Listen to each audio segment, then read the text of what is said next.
পারুল, কে ডাকে? কে ডাকে? আমি এক সন্ন্যাসী, 1000 বছর ধরে গাছ রূপে এখানেই দাঁড়িয়ে আছি তোমাকে সাহায্য করার জন্য। পারুলকে ধরে এনে তুমি প্রমাণ করো তুমি সেই রাক্ষসপুরীর প্রকৃত রানী। আমি প্রাসাদে ফিরে যাচ্ছি মহারাজ। পারুল কোথায় আছে সেটা দেখে আমি আপনাকে জানাবো। তাকে মহারাজ হুকুম করুন, এই হাতিটাকে এখানেই হত্যা করি। হ্যাঁ তাই করো সেনাপতি, এই বজ্জাত হাতিটাকে এখনই হত্যা করো। মহারাজের আদেশে হাতিরূপী অজয়কে হত্যা করতে সেনাপতি এগিয়ে যায়। তাকে আসতে দেখে সেনাপতি অজয় মনে মনে বলে, পারুল, আমি বোধহয় আর রক্ষা পাবো না, আমাকে তুমি ক্ষমা করে দিও পারুল, আমি আমার দেওয়া কথা রাখতে পারলাম না। এই দাঁড়াও, হাতিটাকে হত্যা করো না, হাতিটা বেশ শক্তিশালী মনে হচ্ছে, আমার মতো মহারাজের জন্য এই হাতিটি উপযুক্ত বলেই মনে হচ্ছে। কিন্তু মহারাজ, রাক্ষসপুরীতে একটি আগন্তুক হাতি রাখা কি ঠিক হবে? এটা আমার আদেশ সেনাপতি, যা বলছি তাই করো, এই হাতিতে চড়েই আমি রাজপ্রাসাদে যাব। মহারাজের যা আদেশ। বেঁচে থাকার জন্য এই রাক্ষসটাকেও পিঠে নিয়ে ঘুরে বেড়াতে হচ্ছে আমার। পারুল, তুমি কোথায়? কোথায় তুমি পারুল? তুমিই একমাত্র আমার আশা, আমি আর এই রাক্ষসদের সহ্য করতে পারছি না। না, এতগুলো রাক্ষসের চোখ ফাঁকি দিয়ে আমার চাপা ভাইকে বাঁচানোর বোকামি করা ঠিক হবে না। আমাকে আগে সেনাপতি অজয়কে বাঁচাতে হবে। আমার চাপা ভাই, তুমি আরেকটু অপেক্ষা করো, তোমার বোন শীঘ্রই তোমাকে বাঁচাবে। আমি আবারও তোমার কাছে ফিরে আসবো। তোমার পারুল বোন কথা দিয়েছে তোমাকে যেভাবেই হোক এই রাক্ষসের হাত থেকে বাঁচাবে।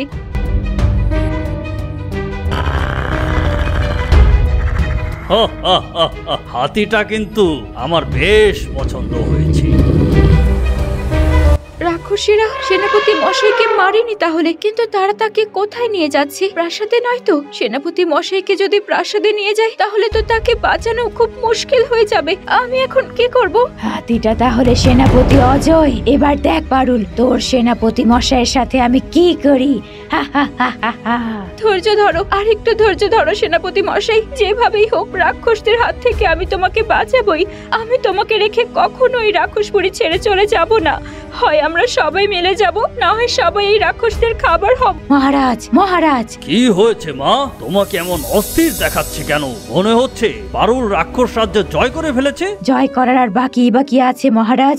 আপনি যে হাতিটা এনেছেন জানেন সেটা কে?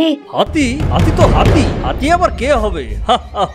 মহারাজ, এটা কোনো হাসির বিষয় না। ওই হাতিটা হলো সেনাপতি অজয়। তুমি এসব কি বলছো রানী মালেকা? সেনাপতি অজয় হাতির রূপে? এও কি বিশ্বাস করা যায়? মহারাজ, পারুলের কাছে একটি জাদুর বল আছে। সেই বল দিয়ে যে কাউকে যে কোনো রূপে ধারণ করানো যায়। কিন্তু হাতিটাকে তো আমার খুব পছন্দ হয়েছে, আমার তো মনে হচ্ছে না এটা সেনাপতি অজয়। মহারাজ চলুন আমার সাথে, আমি প্রমাণ করে দিচ্ছি হাতিটাই আসলে সেনাপতি অজয়। সেটা কিভাবে?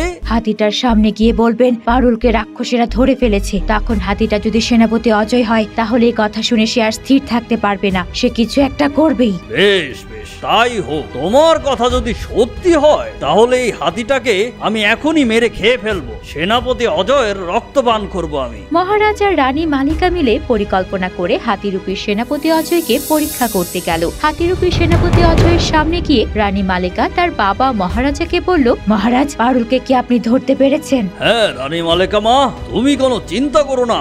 এইমাত্র খবর পেলুম রাক্ষসরা পারুলকে ধরতে সক্ষম হয়েছে। তারা পারুলকে বেঁধে প্রাসাদে নিয়ে এসেছে। এবার তোমার শখ পূরণ হবে মা। ওই পারুলের রক্ত পান করে তুমি আবার তোমার পুরনো শক্তি ফিরে পাবে। না না, পারুলকে তোমরা কিছু করো না, পারুলকে ছেড়ে দিয়ে আমাকে হত্যা করো। আমি সেনাপতি অজয়। তুমি তাহলে হাতি নও সেনাপতি অজয়? তুমি হাতি সেজে রাক্ষসদের মহারাজকে প্রতারিত করেছো। তোমার কোনো মুক্তি নেই, স্বয়ং সর্বস্বরেও তোমাকে বাঁচাতে সক্ষম হবে না। আমাকে যা ইচ্ছা হয় তাই করুন, কিন্তু পারুলের কোনো ক্ষতি করবেন না, তাকে ছেড়ে দিন। ওই মানবী পারুলও আমার হাত থেকে রক্ষা পাবে না। আজ অথবা কাল তাকে ধরা পড়তেই হবে। তার মানে আপনারা পারুলকে ধরতে পারেননি এখনো? আমার আসল পরিচয় বের করার জন্য আমাকে মিথ্যা বলেছেন। তুমি কি ভেবেছিলে হাতি সেজে বেঁচে যাবে? মৃত্যু তোমার সুনিশ্চিত। এই রাক্ষসপুরীতে এসে আজ পর্যন্ত কেউ জীবিত যেতে পারেনি, তোমরাও পারবে না। এবার পারুলও তোমাকে বাঁচাতে পারবে না। এই কে আছো? সমস্ত রাজ্যে ঘোষণা করে দাও আগামীকাল সূর্য ওঠার সময় সেনাপতি অজয়কে সবার সামনে হত্যা করা হবে। যারা যারা দেখতে চায় সবাই যেন সকলে প্রাসাদের সামনে উপস্থিত হয়। মহারাজার আদেশ মতো সারা রাজ্যে সেনাপতি অজয়কে হত্যা করার ঘোষণা দেওয়া হচ্ছে। পারুল একটু দূর থেকে ঘোষণাটি শুনতে পাচ্ছে। শোনো শোনো শোনো, এই রাক্ষসপুরীর সমস্ত রাক্ষসেরা শোনো শোনো, আমাদের মহারাজ আগামীকাল সূর্য ওঠার সময় সেনাপতি অজয়কে হত্যা করবে। তোমরা যারা উপস্থিত থাকতে চাও তাদেরকে প্রাসাদের সামনে উপস্থিত থাকতে বলা হলো। শোনো শোনো শোনো। এ কি, রাক্ষসীরা সেনাপতি অজয়ের আসল পরিচয় জেনে গিয়েছে? আমি এখন কি করব? তারা যদি সেনাপতি মশাইকে হত্যা করে, না না, এ আমি হতে দেব না। সেনাপতি মশাইকে যে করেই হোক ওই রাক্ষসের হাত থেকে বাঁচাতেই হবে। কিন্তু আমি প্রাসাদে গেলে যদি ধরা পড়ে যাই, আমি এখন কি করব? হে সর্বশক্তিমান, আমাকে যে প্রাসাদে প্রবেশ করতেই হবে। আগামীকাল সকালে সেনাপতি অজয়কে কিভাবে হত্যা করবে তাই নিয়ে মহারাজা এবং রানী মালিকার মধ্যে আলোচনা হচ্ছে। দুজনেই খুব উচ্ছ্বসিত। আগামীকাল সব রাক্ষসদের সামনে সেনাপতি অজয়কে আমি হত্যা করব। এতে করে রাক্ষস রাজ্যে আমার সুনাম আরো বৃদ্ধি পাবে। বাবা, আমাদের আরেকটু অপেক্ষা করতে হবে। অপেক্ষা করতে হবে? এসব তুমি কি বলছো মা? সেনাপতি অজয় আমার হাতে থাকার পরেও আমি তাকে হত্যা না করে অপেক্ষা করব? এবার এক ঢিলে দুই পাখি মারার সময় বাবা। সেনাপতি অজয়কে হত্যা করার ঘোষণা পারুল নিশ্চয়ই শুনেছে। সেনাপতিকে মারার খবর শুনে পারুল বসে থাকতে পারবে না। সে সেনাপতিকে বাঁচাতে অবশ্যই আসবে। তখন আমরা পারুলকেও ধরে ফেলে এই রাক্ষস রাজ্যকে অপমানের হাত থেকে বাঁচাবো। বাহ বাহ, সুন্দরী কন্যা মালেকা, এই রাক্ষস রাজ্যের মহারানী মালেকা, সত্যি তোমার বুদ্ধির কোনো তুলনা হয় না। তুমি প্রমাণ করলে তুমি এই রাক্ষস রাজ্যের মহারাজার উপযুক্ত মেয়ে।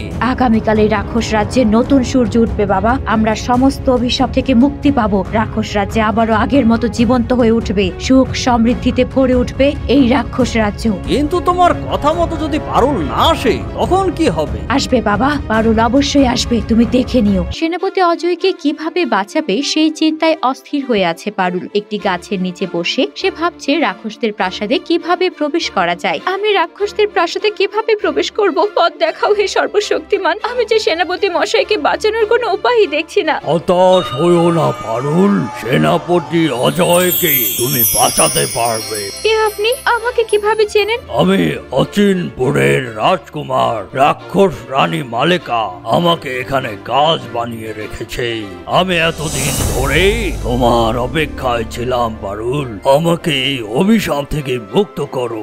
আমি আপনাকে কিভাবে মুক্ত করব রাজকুমার? রাক্ষস রানী মালেকার হাতে একটি জাদুর আংটি আছে। সেই আংটিটি এনে আমার শরীরে স্পর্শ করলে আমি আবার মানুষ হয়ে যাব। কিন্তু রানী মালিকার হাতে সেই আংটি আমি কিভাবে আনবো? এজন্য তো আমাকে প্রাসাদে প্রবেশ করতে হবে। রানী মালিকা প্রতিদিন সকালে প্রাসাদের পেছনে যায় রাক্ষসদের প্রভুকে ফুল দিতে। কালো নিশ্চয়ই যাবে। সেই সময় রানী মালিকা একাই থাকে। এই সময়টা তুমি কাজে লাগাতে পারো। তোমার হাতের বল দিয়ে রাক্ষস রানী মালিকার রূপ ধারণ করে প্রাসাদে প্রবেশ করো। তোমাকে ধন্যবাদ রাজকুমার। আমি কথা দিচ্ছি আমার চাপা ভাইয়ের সাথে সাথে তোমাকেও আমি মুক্ত করব। আগে সেনাপতি মশাইকে মুক্ত করি, যেভাবেই হোক রানী মালিকার হাতের সেই আংটি আমি নিয়েই আসবো। দর্শক, আজকের পর্বটি কেমন লাগলো অবশ্যই কমেন্টে আপনার মতামত জানাবেন। পারুল কি পারবে সেনাপতি অজয়কে রাক্ষসদের হাত থেকে রক্ষা করে রানী মালিকার হাতের আংটি আনতে, নাকি সে ধরা পড়ে যাবে? ধরা পড়ে গেলে পারুল কি করবে? রাক্ষস রাজা আর রানী মালিকাই বা কি করবে? দেখতে চোখ রাখুন আগামী পর্বে। আগামী পর্ব আসছে খুব দ্রুতই। ভিডিওতে লাইক করুন এবং বেশি বেশি শেয়ার করে আপনার বন্ধুদের দেখার সুযোগ করে দিন।